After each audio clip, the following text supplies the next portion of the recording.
السلام علیکم، آپ دیکھیں خبر، میں ہوں محمد مالک۔ ایز وی اسپیک بنو کینٹ میں ایک بڑا میسو سیکیورٹی آپریشن انڈر وے ہے، چل رہا ہے۔ افطار کے وقت بعد قریباً 2 بارود بھری گاڑیاں ٹکرا دی گئیں فتنۃ الخوارج کی طرف سے، اور کوشش کی گئی بنو کینٹ میں داخلے کی۔ ابھی تک جو اطلاعات ملی ہیں اس کے مطابق 6 ٹیررسٹ جو ہیں ان کو مار دیا گیا ہے، باقی آپریشن ابھی جاری ہے، اور جیسے جیسے ڈیٹیلز آئیں گی وہ ہم آپ کے ساتھ شیئر کرتے جائیں گے۔ سو یہ تو ایک بری خبر تھی نوے، بٹ اچھی خبر یہ ہے کہ ابھی تک ڈیمیج کنٹرول ہو گیا ہے۔ اب آگی بات، آج 1 سال ہو گیا اس گورنمنٹ کو۔ آج وزیر اعظم نے اس پہ کافی لمبی بات بھی کی، اور اوبیسلی اپنا ایک رپورٹ کارڈ پڑھا جو ان کے بقول بہت امپریسو رپورٹ کارڈ تھا۔ انہوں نے کہا ڈیفالٹ میں ملک جا رہا تھا، ہم نے بچا لیا، اور اب جو ہے دہشت گردی کا خاتمہ آئے گا تو سرمایہ کاری آئے گی۔ یہ مشکل ضرور ہے، ناممکن نہیں، لیکن کوئی انہوں نے سٹیپس نہیں بتائے کہ کیا کر رہے ہیں، بیکاز جو حالات بلوچستان میں اور کے پی میں ہیں ان کو بڑا اوور سمپلیفائی کر کے بات کی جا رہی ہے ان کی طرف سے۔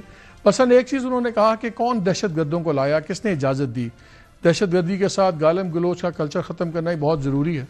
یہ بار بار بات ہوتی ہے کہ عمران خان کی گورنمنٹ میں ہزاروں لوگوں کو لا کے سیٹل کیا گیا کے پی کے اندر۔ میری اس میں 2-3 باری بات ہوئی former army chief general Bajwa صاحب سے، اور ان سے میں نے اسپیسیفکلی یہ پوچھا تو انہوں نے کہا کہ ایک پلان بنا تھا اور اس کے مطابق تقریباً 5000 لوگوں کو لا کے سیٹل کرنا تھا، فیملیز وغیرہ ملا کے، لیکن انہوں نے کہا کہ پھر گورنمنٹ چلی گئی اور پھر یہ پلان رہا، صرف پلاننگ سٹیجز پہ تھا۔ آج وزیر اعظم نے کہا ہے کہ لا کے سیٹل کیے گئے ہیں، تو میرا خیال ہے اس پہ بھی گورنمنٹ کو بڑا کلیریفائی کرنا چاہیے کہ اگر لائے گئے ہیں تو کہاں سیٹل کیے گئے، بس پھر تو ڈیٹیلز ہوں گی کہ کہاں پہ کس کو کہاں پہ ٹھہرایا گیا، کس کو کس گاؤں میں سیٹل کیا گیا، تاکہ یہ چیز بھی کلیئر ہونی چاہیے کہ واقعی سیٹل ہوئے تھے یا نہیں ہوئے تھے، پلان تھا، امپلیمنٹ ہوا یا نہیں ہوا۔ اور یہ بات میں اس لیے کہہ رہا ہوں کہ جب تک تمام وجوہات چاہے بلوچستان میں ہیں چاہے کے پی میں ہیں، جب تک وجوہات کا احاطہ ایک آنیسٹ طریقے سے نہیں ہوگا تو سلوشن کیسے نکلیں گے۔ بلوچستان پہ تو ہم پھر بات کریں گے، لیکن ایک یہ انہوں نے بڑی بات کی، پھر ساتھ وہ جو ٹپیکل باقی تو پولیٹیکل باتیں ہی تھیں، اور پھر انہوں نے اسٹیٹ انٹرپرائزز کا کہا سالانہ 850 ارب ڈوب رہے ہیں، لیکن انہوں نے یہ نہیں بتایا کہ 1 سال کے اندر ہوا کیا ایک بھی چیز پرائیویٹائز کر پائے۔ پی آئی اے کا ہمارے ایک پروگرام میں مجھے یاد ہے اس وقت فائنانس منسٹر نے کہا تھا، اورنگزیب صاحب نے 2-3 ماہ بھی تھے اکتوبر میں، انہوں نے کہا ہر قیمت میں اکتوبر میں پی آئی اے ہو جائے گی پرائیویٹائز۔ اب میں سن رہا تھا کہ انرجی منسٹر اویس لغاری صاحب نے اپنے ایک انٹرویو میں کہا کہ اس سال 3 جو ہیں ڈسکوز وہ ہر قیمت پہ پرائیویٹائز ہو جائیں گے۔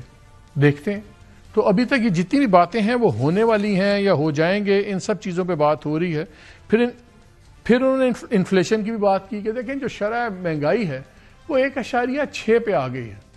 کیا یہ جو اتنی شرح نیچے آئی ہے اس کی اصل وجہ کیا ہے؟ کیونکہ جو بزنس کمیونٹیز ہیں وہ کچھ اس کی اور وجوہات بتاتی ہیں، وہ بھی ہم شیئر کریں گے، لیکن 2-3 فگرز میں دینا چاہ رہا ہوں کہ 1.5 ماہ کے دوران جو چینی کی قیمت ہے وہ 125 سے بڑھ کر 165 روپے کلو ہو گیا۔ یہی حال گھی، مسالہ جات اور باقی چیزوں کا ہے۔ گھی اور مسالہ جات تقریباً 20 روپے کلو بڑھ گئے ہیں، گوشت اور باقی چیزیں۔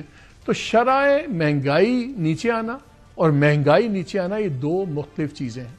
پھر یہ بھی بتایا گیا کہ سٹاک مارکیٹ، فائنانس منسٹر صاحب نے کہا کہ سٹاک مارکیٹ دیکھیں زبردست ہے، اور اس میں 52,000 نئے اکاؤنٹ کھل گئے ہیں۔ میں 2 ماہ پہلے کا آپ سے ایک فگر شیئر کر لیتا ہوں۔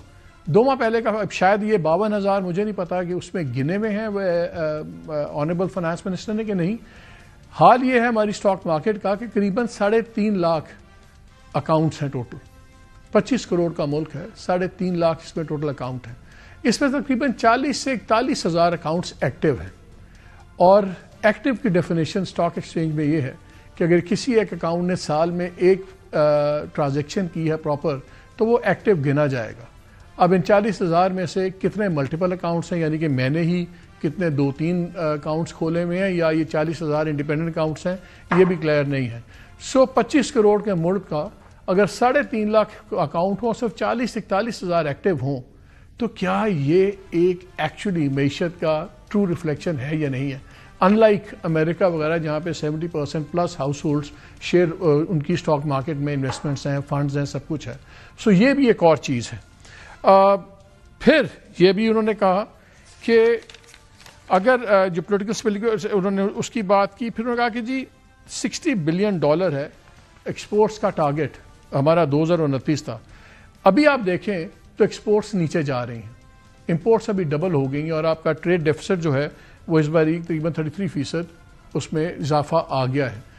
بزنس کمیونٹی کا کہنا ہے کہ امپورٹس آرٹیفیشلی روکی گئی ہیں, جس کی وجہ سے یہ آپ کے کرنٹ اکاؤنٹ ڈیفیسٹ وغیرہ کو سنبھالا دیا گیا ہے. سملرلی انفلیشن کے اوپر لوگ یہ کہہ رہے ہیں کہ یہ جو کمی اتنا نیچے آیا, جو بڑی اچھی خبر ہے, absolutely nothing wrong with that, لیکن وہ اس لیے کہ ڈیمانڈ مارکیٹ میں بہت تھوڑی ہے, اور جب ڈیمانڈ نہیں ہے, لوگوں کے پاس پیسے نہیں ہے خرچنے کے, تو ظاہر ہے نہ جب خرید نہیں رہے تو مانگ نہیں ہے, مانگ نہیں ہے تو پھر مہنگائی نیچے آئے گی. سو کیا یہ 1.6 کی جو بات ہو رہی ہے, یہ کیا لوگوں کی حیثیت ہی ختم ہو گئی ہے, یا واقعی کوئی اور عوامل ہے جس کی وجہ سے ہو رہا ہے؟ اور اگر پرائم منسٹر کی باتیں سنیں تو لگتا ہے سب اچھا ہے, ایوری تھنگ از پرفیکٹلی ہنکی ڈوری, لیکن دنیا کیا دیکھ رہی ہے ہمیں؟ اس وقت ہم ورلڈ جسٹس پروجیکٹ جو ہے, بڑا کریڈیبل رپورٹ آتی ہے, اس میں ہم دنیا کی انہوں نے 142 ملکوں کی لسٹ بنائی ہے, جس میں ہم 3rd ورسٹ پرفارمنگ کنٹری ہیں in terms of law and order, اور ہمارے نیچے شاید مالی اور نائجر ہی ہیں, ہم اس کے اندر 139 پوزیشن کے اندر کھڑے ہوئے.